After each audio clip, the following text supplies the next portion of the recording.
With learning disabilities, this is difficulty in learning that involves problems with understanding or using language, listening, thinking, reading, writing, or spelling. Encompasses quite a few things. Approximately 80% of kids with a learning disability have problems with reading. And so the type of different types of disabilities the book talks about: dyslexia, dysgraphia, and dyscalculia.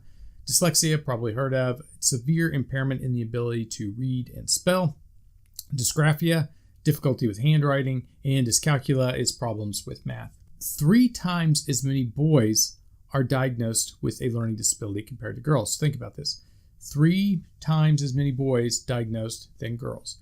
What this could be, though, is not necessarily that boys have more learning disabilities than girls. It's that they get referred more to, they get in trouble more. And so then they get referred to, the counselor or the principal. And so then they're like, oh, maybe they have a learning disability. So basically, a referral bias is the term for this. The boys get in more trouble, so they get referred more, and then they, give them a diagnosis for one of these things.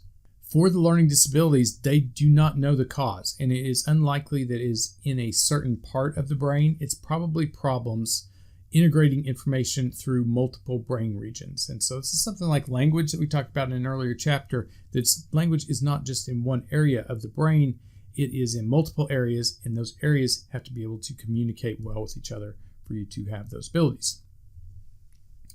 As a personal experience, I cannot spell well at all. And if you try to spell a word to me and I'm supposed to write it down, it is like pulling teeth. And so there is something missing here between the structures of the brain, the connections, the idea of listening, language comprehension, and the writing, those 3 things that are going on. Those areas of the brain for me just do not connect well. And so I have real problems with that. When I was a kid, middle school, high school, I never took notes. But at that time, my ability to retain information that I heard, auditory information, was top notch, so it all worked out for me. I didn't have to take notes because I could just remember everything that was said. But now, at this age, it is becoming a problem because I don't remember things as well.